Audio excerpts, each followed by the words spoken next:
You know, every single year, hundreds of thousands of kids feverishly write letters to Santa Claus. Do you know that? They put them in envelopes, they address them to the North Pole. And it used to be that back in the day, this organization called the Santa Claus Association, that was based in New York City, would respond to as many of these letters as possible. And even sometimes buy the gifts that were on the wish list in these envelopes from these kids, until one day the Santa Claus Association got caught in a crazy fraud and the organization completely collapsed. But you know what didn't collapse was these kids still sending letters. Every single year, even still today, hundreds of thousands of kids write their wish lists and their hopes and their desires down, and they mail them to the North Pole, but they don't go to the Santa Claus Association anymore. Now they go to a dead letter facility in Anchorage, Alaska. And does anyone know what a dead letter facility is? A dead letter facility is this barren building where mail goes when it has no intention of being responded to or dealt with. It'll just be eventually burned. It's a dead letter facility. And so all of these kids writing their hopes, and this small volunteer team in Alaska does the best they can every year to try and respond to as many letters as they can, but it's not a whole association. They can never quite put a big enough dent in all the letters that they get. So hundreds of thousands of kids send all of their hopes and wishes and even their lists to this barren building that will most likely never respond. And my hope for you this Christmas is that you would stop sending your hope in the wrong direction. You know, as this season rages on, as you all tailgate each other up and down Route 4 and the Parkway, I see you, I know what you're doing. As you scream at people you love in the Target parking lot, I know no one in this room, you know. As you circle the Bergen Mall parking lot for 30 minutes, even though I've told you always go to the parking deck, there's never parking in the lot. There's always parking in the deck at the Bergen Mall. Go to the deck. But you forget, and so you're circling the Bergen Mall parking lot for 30 minutes. I want you to be able to slow down and just maybe ask yourself this question: Am I sending my hope to the right address? Because the disciples, let's jump to it. The disciples are in a similar predicament in Matthew chapter 14, starting in verse 13.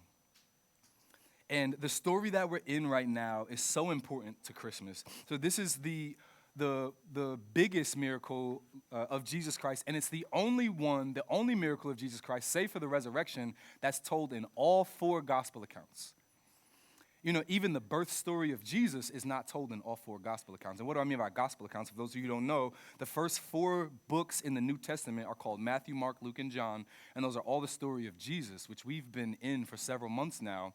And in all of those accounts, the only miracle story that is told four times is this one. Again, the birth of Jesus Christ itself is only in two. And so we jump in verse 13. When it says, Jesus heard about it, he withdrew from there by boat to a remote place to be alone. Now, what is it? For those of you who've been with us, you know Jesus is in the middle of his ministry years, and he's doing a lot of incredible things. He's doing all these miracles. Some people respond nicely to him, some not so nicely. And he was born in a dysfunctional family, so I don't know if you know about that. Some of y'all coming in here, Jesus relates to you, you know what I'm saying? Jesus was born to a teenage mom in Nazareth, a place that not a lot of people like, you know, a hood, really. And he had a crazy cousin who got locked up and was in prison and actually died in prison, and he just heard about it. He just heard about that his cousin passed away in prison, which is a dysfunctional family if I've ever heard one. And Jesus heard about that, so he withdrew. He's in mourning from there by boat to a remote place to be alone. And when the crowds heard this, they followed him on foot from the towns. When he went ashore, he saw a large crowd, had compassion on them, and healed their sick. I just have to pause there because I find it crazy how compassionate Jesus is in his mourning. They disregard his humanity in his mourning. having lost the closest family member to him at this time. John is one of the only people in his family who's named over and over in the gospel. So likely the most close family member to him, he loses, goes to mourn, and can't do that because the crowds come to him, and he has compassion on them and healed their sick. When evening came, verse 15, the disciples approached him and said, "This place is deserted, and it is already late.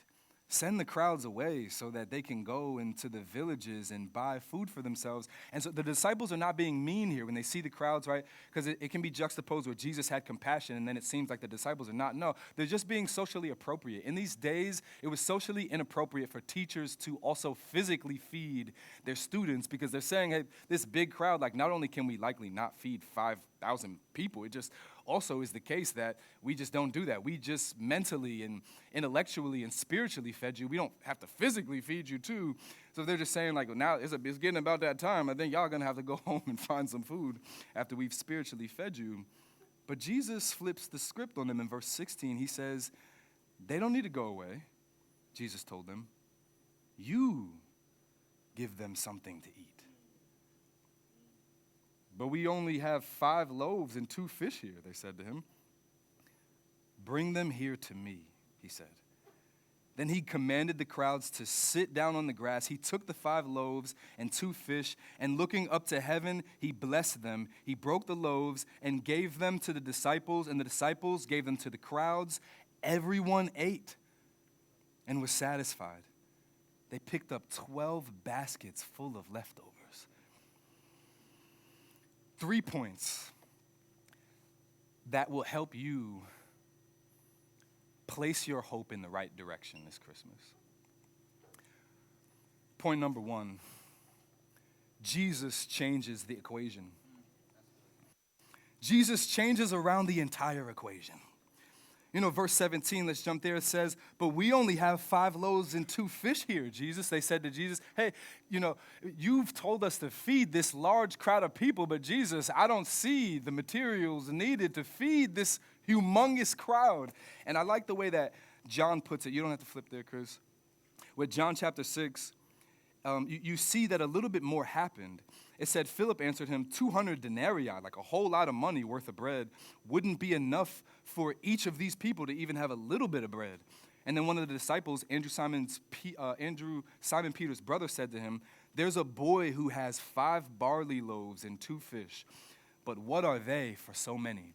So we see the disciples, they get this call from Jesus, go feed everybody. They get this mission from God himself, and then they start looking to only what they can gather, what they can find, and what they have.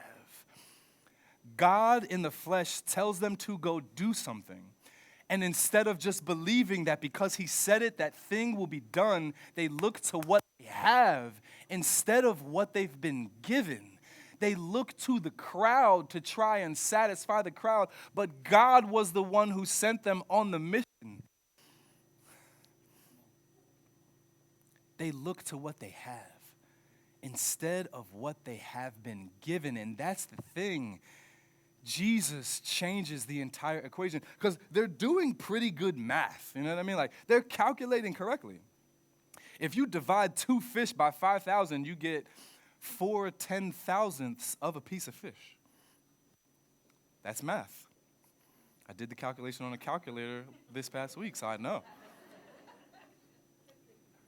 That is a calorie, maybe 2 calories.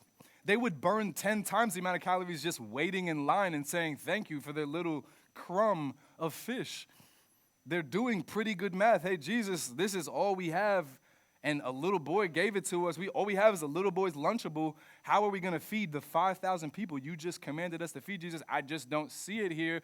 The thing is, they're not doing any miscalculations. They're doing misidentification. They have calculated very well, but they have completely misidentified who it is that is going to feed the people. They've completely misidentified who they are in the role of feeding the people. And they've left out the most important variable in the entire equation, Jesus himself. They left out the most important factor.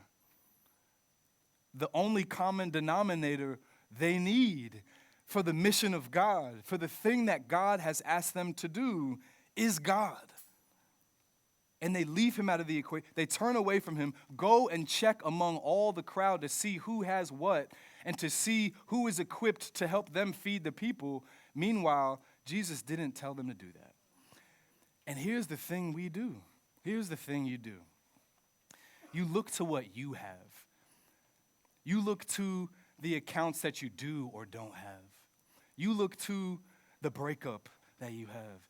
You look to the familiar relationships that are not near to you anymore. You look to the grades that you don't have, and then you get discouraged and you get down, not because you're bad at life or because you're failing, but simply because you have removed the most important variable from the equation of your life. But I'm challenging you today. Can you consider a variable beyond what you currently have and what you currently see, what you can currently count, and what you can currently calculate? The problem here is that you're looking to your own accounts. You're looking to your own sleepless nights. And I got to be honest, that's exhausting. If Jesus is who he says he is, then maybe life feels heavy for you in the season of joy. Not because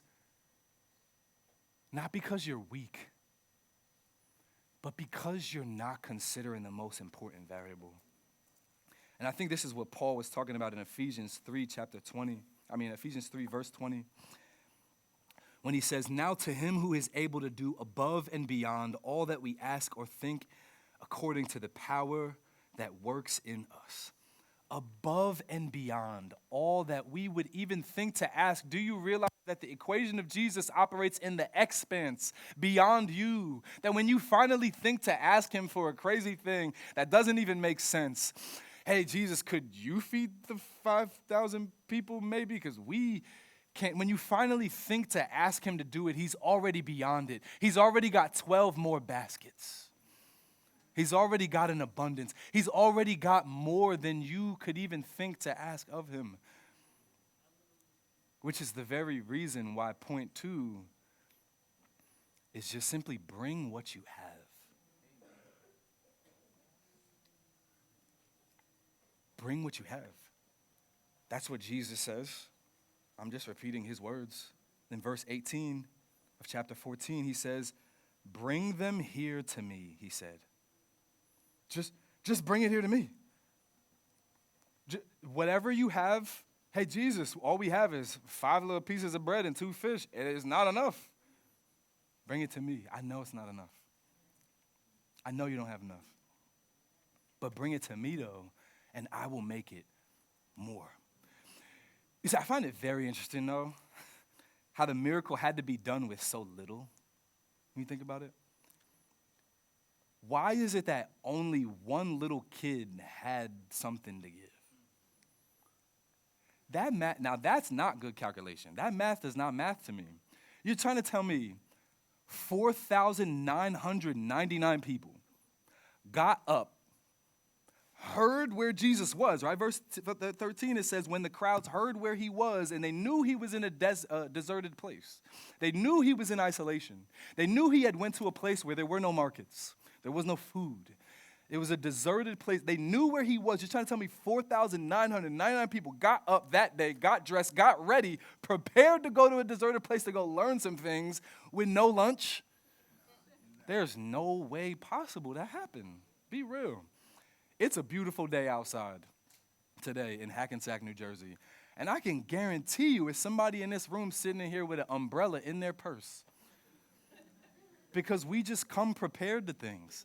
Somebody has an umbrella in their car right now. I know it for a fact. I see some heads shaking. I'm telling you, we just come prepared for things. That's life. There's no way 4,999 people got up and went to a deserted place unprepared. Nobody had food to give? No. What happened then? Well, 4,999 people were so self-important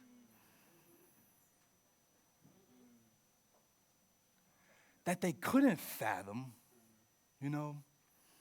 handing over the food that they brought for the prospect that they and everybody else might be fed.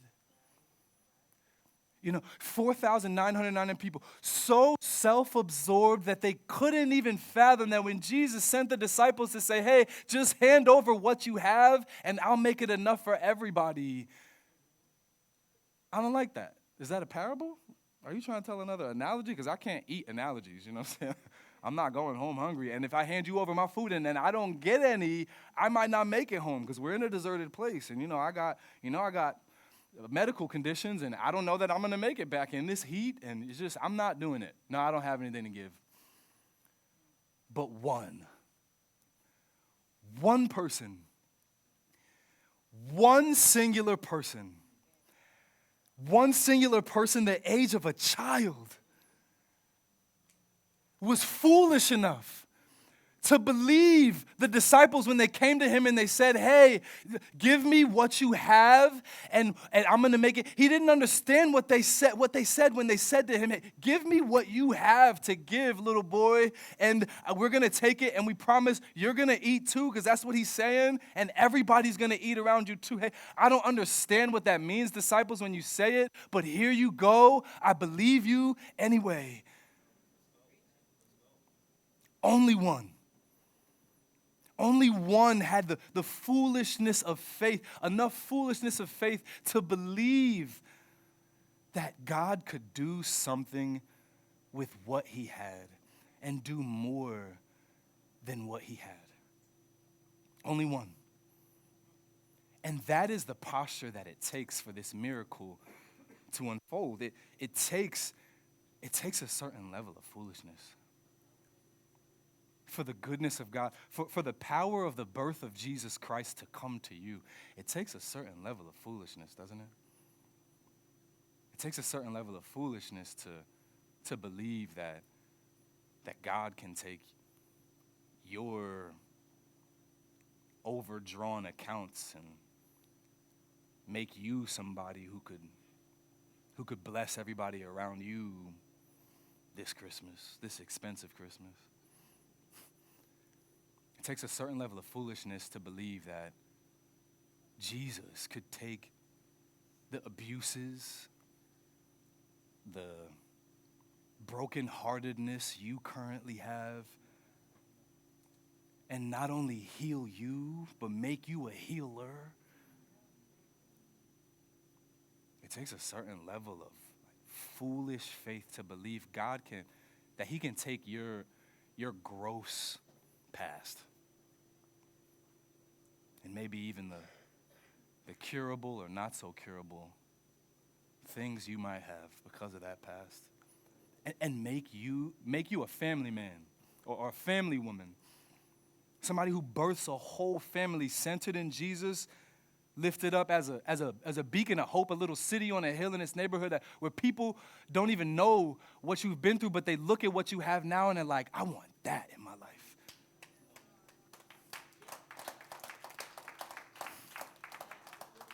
It takes a certain level of foolish faith. I mean, it's the same level of foolishness you hand over the keys to your BMW to a valet driver with, you know what I mean? You don't know where that little boy getting ready to take your car. You do not know. I'm going to take your Beamer. But you hand it over, bringing what you have, trusting that this is somebody who can take what I have and take it somewhere that I can't.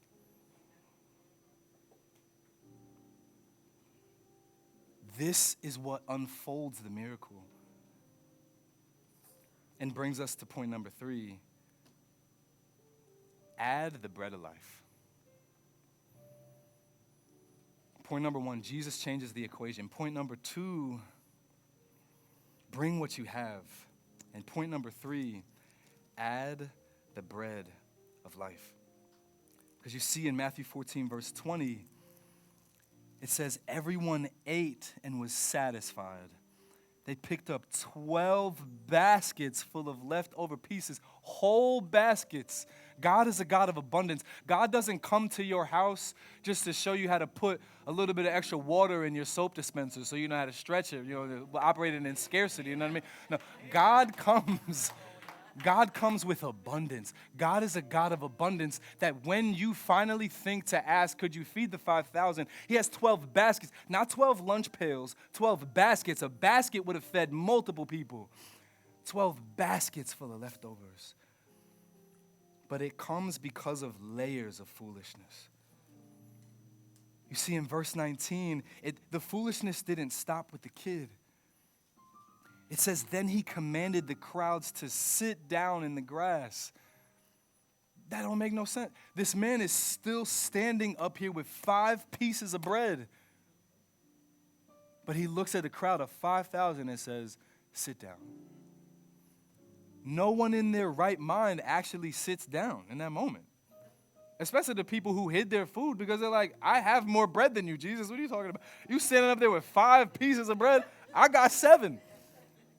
How you gonna feed all of us? I'm gonna just go eat my lunch in a bush, okay? I'll be back. What are you talking about? You're standing up there still with 5 loaves. Foolishness. But they took the foolishness of the little boy and it multiplied through the crowd. And as hey, we came all the way this way anyway, we might as well sit down and see what happens. And it doesn't stop there. He then took the 5 loaves and 2 fish, and looking up to heaven, he blessed them.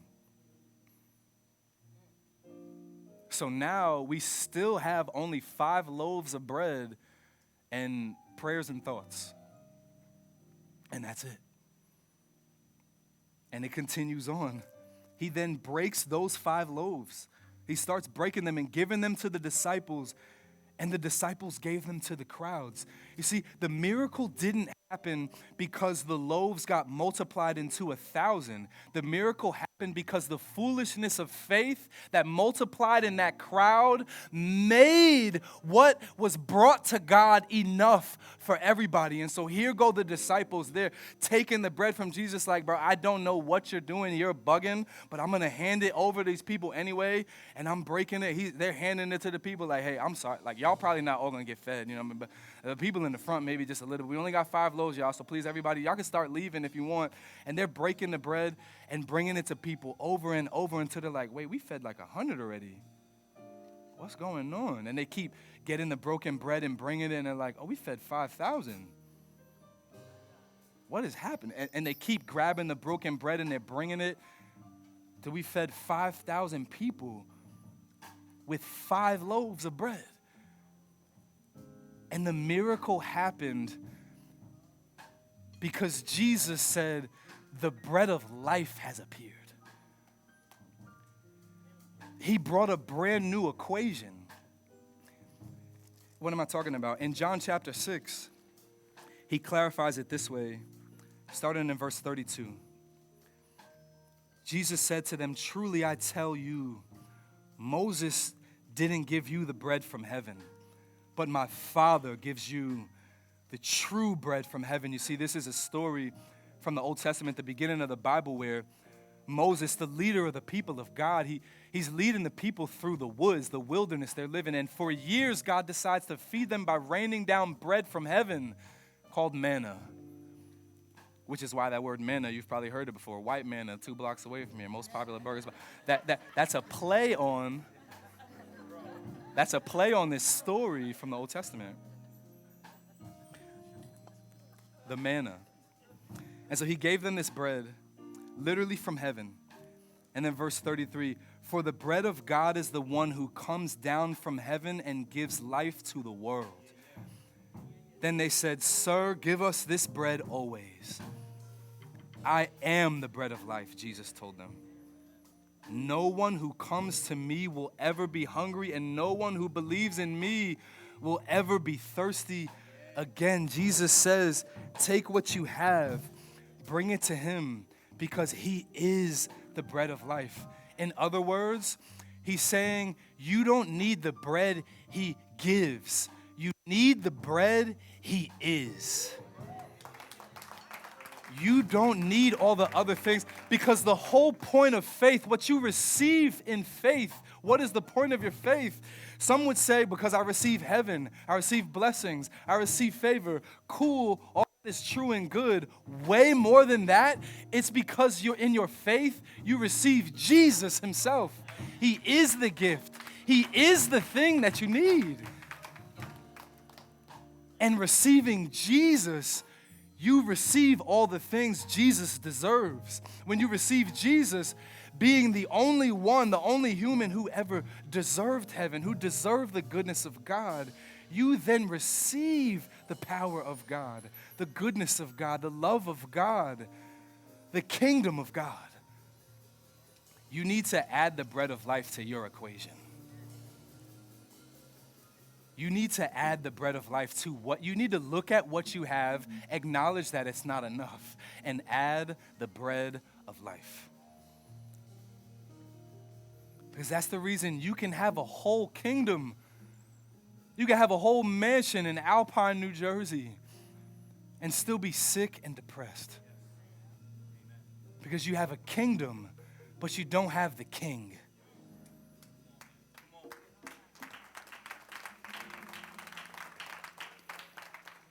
But you know the good thing?